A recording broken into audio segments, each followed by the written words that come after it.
Today, many of us live by our instincts. The instinct to survive, to get through life by maneuvering ourselves this way and that, sliding in and out of situations by knowing when to step in and knowing when to exit the situation, knowing what kind of person you're dealing with and knowing which ones to stay away from, knowing what kind of day you're going to have at work and who to avoid in the meantime. Knowing what to do in a situation you're not quite equipped for, but you find a way by feeling things out and observing things in detail as you do it. What I'm trying to say is that our natural instinct plays a part in our way of life. We use them every day, whether you're aware of them or not. But how much of it is natural instinct versus a programmable mechanism that plays a role in our survival too?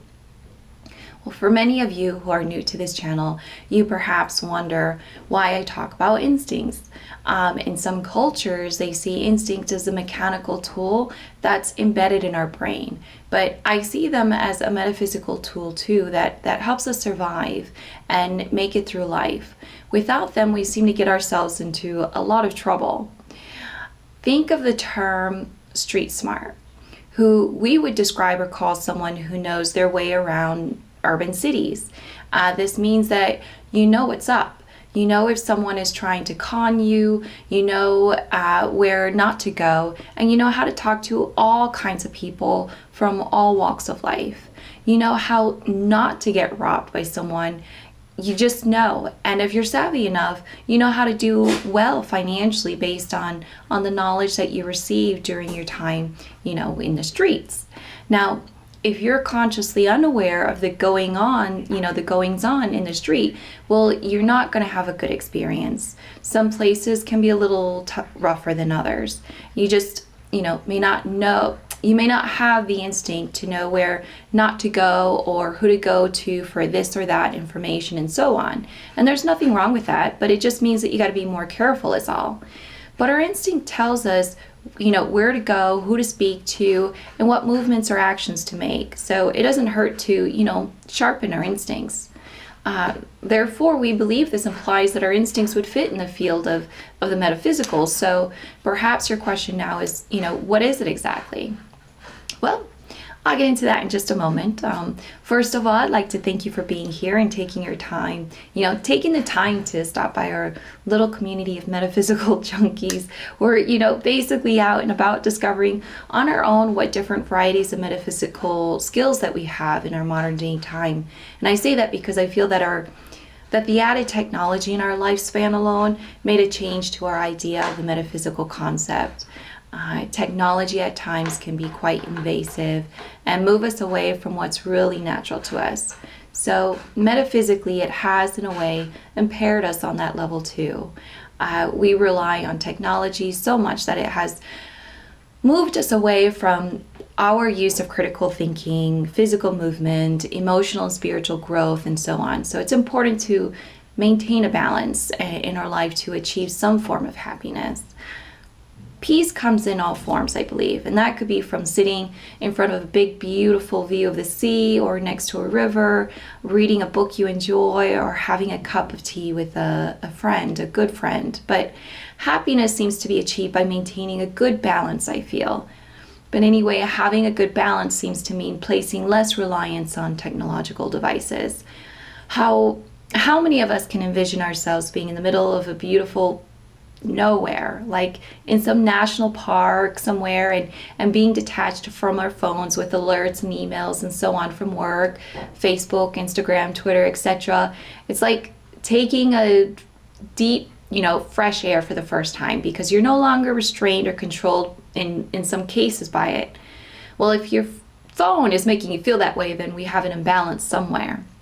Well, our channel is here to focus on, the spiritual, energetic well-being of the mind, the heart and soul, so that we can find a balance somehow, which means going beyond the physical, the metaphysical. And so we hope you like the information here. And if you yourself or someone may be interested in such things, please like, subscribe, and share. We also provide consultation services from our website, which is metaphysicalawakening.com, as well as other information such as stone energy. And two, if you're really interested in the concept of energy and aura. We're excited to announce that my friend Mache and I got together and decided to do a weekly live, Instagram session on Sundays and Wednesdays. So come check us out there. I'll leave the link below in the description so you can follow us there. We give free energy readings and explain what your auric expressions represent to us. Perhaps this may be of interest to you, your family, or friends, so we hope to see you there. Well, without further ado, let's get into the topic of instincts and how much of what we use is truly instincts or a mechanical ingrained mechanism in our mind. But let's start off with animals. So every day we communicate with animals in some way or form. That could be, with your dog, your cat, who you spend time with, perhaps a bird, guinea pig, chickens, and so on. But what we don't realize is how well they communicate with us. Sure, we think they're brilliant, clever, smart, obnoxious, and the list goes on and on. But how much of that communication is lost when we communicate with them? What I mean is, how much are we not getting? An animal's thought is more complicated, much more complicated than we really think, and many of us already know that. We just don't know how much. So let's look into that. I'm going to talk a little bit about my two pups. As I watch Titan and Calypso, who are 7 years old now, I see them, doing their usual routine, getting up as soon as they hear me stir in bed. I can feel their heads popping up to see if I was ready to get up. And then they jump on me very actively, energetically, to get me moving out of bed. And there are times when it's a bit harder to get out of bed. So they, wait patiently until I'm ready to go. Then they watch me as I make the bed, and they go quietly to their bowls where they know I'm heading next. They sit there and wait patiently as I do, the necessary tasks that I usually do before I walk over to their bowls. I pour the right amount of food in each bowl with a splash of dried algae for their, teeth and gums, and then I give them a signal of, when they can dig in. But before I do, I notice at times Calypso would, nudge my hand as I'm pouring their food, and it's like, a quick peck on my hand. So I took the time to feel into this particular action, and I felt gratefulness and affection from her, which in a way surprised me because she's still a bit feral. She grew up in the streets, and her behavior is a bit of distrust towards humans and even some dogs who haven't done anything to her, but it's still ingrained in her as a way to keep, distance from them and a sign of protection for herself. Well, anyways, she trusts me, but only to a point. She still feels that she doesn't need anyone to care for her. And I accepted that and respect that truly because she's a survivor and she's survived many hardships on her own. She can survive in any situation, she just can. So I understand where she's coming from. Her body language says it all in regards to her independence. But I am her caregiver. I just want to make sure that she lives a life that's most comfortable for her without, smothering her. But anyway, going back to them, both in regards to eating their morning breakfast, Titan tends to eat ravenously, as if he hadn't eaten in the past week. He barely chews his food. He hoovers it up so excitedly. Now I know for sure I'm feeding him enough food and more, but he continuously eat the way he does. So feeling into this particular behavior, what I picked up is that he feels hungry, of course, and when he feels hungry, he's eager, he's happy. He's in the moment, he's excited. There's pleasure that he receives from eating, just that, pleasure. So I feel that he eats the way he does out of excitement, out of happiness. Now, as the day goes on and they resume with their, usual routine, they tend to relax a lot. They lost their desire to play with each other. They used to play with each other until recently, maybe 2 years ago. And I believe it has a lot, it has to do with their age. They just lost the fun desire to play with each other. But when I feel into it a bit more, it feels like they're just tired of each other in a sense. You see, Titan is who would, who many would view as a dramatic dog. He's quite nervous.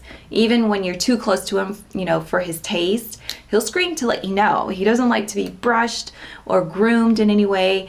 It's as if it's a torturous affair for him. So I don't bother him much with that, only when it's necessary, and typically with a lot of food or treats to lessen the, anxiety. But Calypso is, aware of his behavior, so she tends to leave him alone for that reason.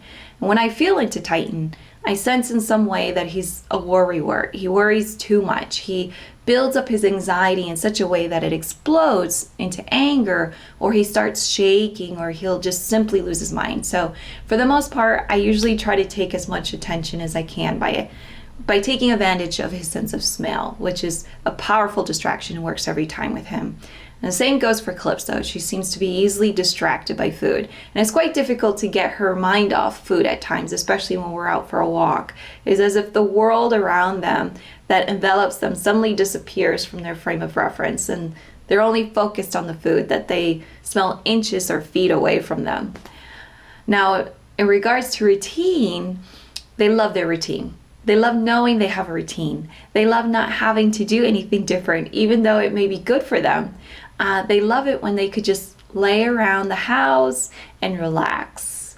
There are times when I tell them it's time, to go out for a walk, and Titan will not move, which is weird because it's part of our routine every day, right?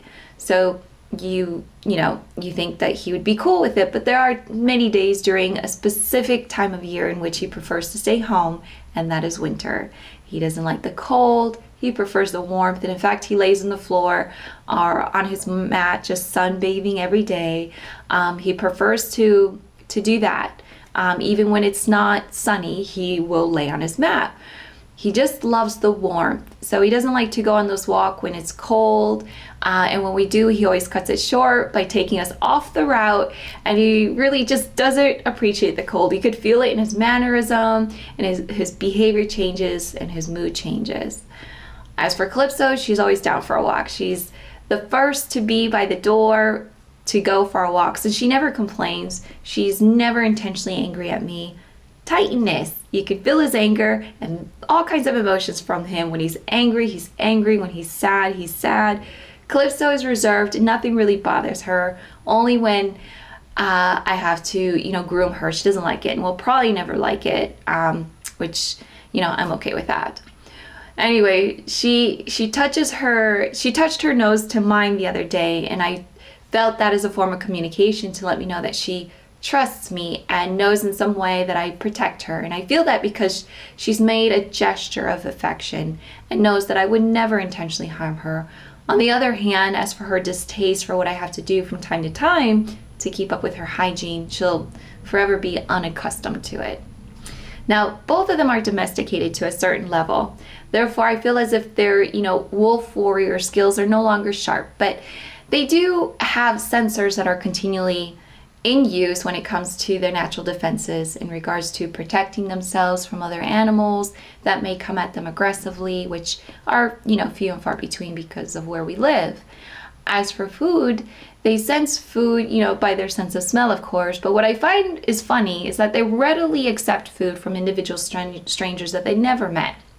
And they will never just approach anyone they don't know, but they will definitely, they'll definitely approach you if you have food in your hand. So that's what I find funny. But the wolves, it's not the same for wolves. They're still a bit cautious around you, may never even accept food from you. But in the case of my two pups, they readily take food from anyone. Now, as for the metaphysical aspect of this in regards to dogs, cats, birds, and so on, I find that animals, for the most part, can be instinctive. Food is typically enough to, draw them in, but some can outrun you in a sense that they'll take the food and just run. Now, some may come up with a devious plan to steal the food, concocting a way to retrieve it without getting caught, and this requires ingenuity. Many may take animals for granted, simply thinking that they're simple-minded. But many individual animals may surprise you by the fact that they can be quite intelligent. One animal of the same species may come up with ways to do something easily, and others watch, therefore learning and growing from that one animal in that particular species. Not so different from us, right?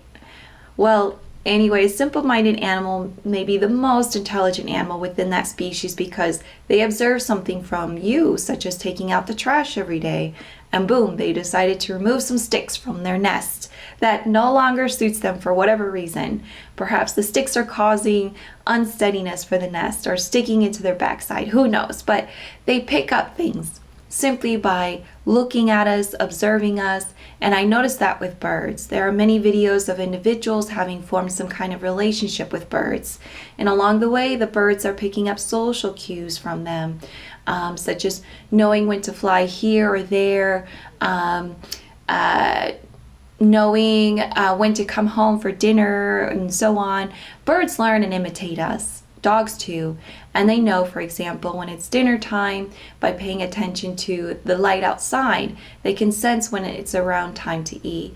The daylight savings time throws my dogs off for a couple of weeks, but they adjust nonetheless. And what I find with animals is that they are smart creatures. In some cases, they are smarter than us. We make repeated mistakes. They don't tend to.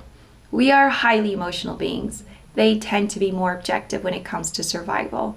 Logic plays a role in their mind as a way to survive through hardships.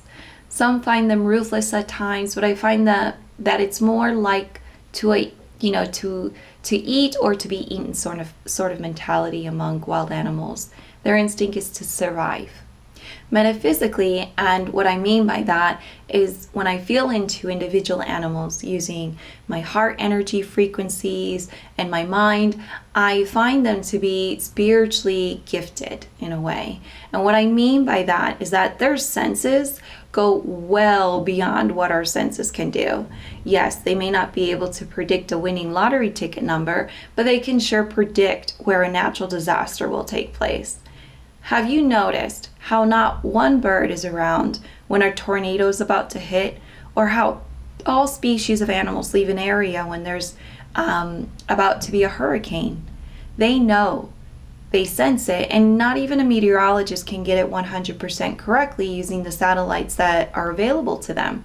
So where is this coming from? How are they able to do this? This is where I believe metaphysics take place. I mean, that in this type of situation, animals grasp things in the air that moves around them as energy would to tell them of what's coming. Now, what do I mean by this? Well, energy comes in all forms, whether that's air, electricity, liquid like water, and so on. It flows in all things and in everyone. Now, if you're standing alone in a field of snow, you can feel the cold, of course, but you can also feel the warmth of the sun. Two forms of energy. One comes in the form of temperature and the other as light. But what does this have to do with animals leaving a place before a storm strikes or an earthquake hits? Well, I'll get into that in just a moment. I want you to imagine what it would be like to stand on the shore of a beautiful beach. There you will feel the warmth of the sun, and as you stand there, you feel the sand beneath your feet. You hear the waves lapping against the shore. As you stand there, you feel the water touching your toes and the mist of water from the ocean spraying your face. But there's something different about the water. There's something different about the way it's hitting your face. There's something different about the way the water is touching your toes. There's something different about the rhythm of the ocean waves. There's something different. So you dive down within yourself and feel about using your own energy field within you, and you feel a disturbance in the field, let's say, the mass field. You feel that something is off, that something is not right, and you caution yourself away from the shore. So you pick up your things and leave. As you're leaving, you find that the air around you starts to pick up and becomes ferocious in a split second. You find the sky turning dark and ominous, and you also find that the sea has become tumultuous. So you're glad that you decided to return home and close all the shutters to protect your windows. Now, as you sit on the sofa thinking, how did I know that? Just know that was your intuition telling you that a storm was about to come, that something not good was about to happen, that you would be safer being at home. Now, what other things may be taking place? Perhaps your nerves started picking up, your senses heightened in a way like you're on a high wire, making your way across, meaning you're more focused now, and you can feel something is just not right in the air. This, of course, all happening before the weather picks up. Well, all of these senses have to do with our own innate sense of the physical. We feel it when something's about to go bad or about to go down. Our energy fluctuates with our surroundings. We react to them. I mean, what's going on in the air. In a way, it's a form of communication. And what I mean by that is that messages are not always in the form of words. They can be in a form of energy.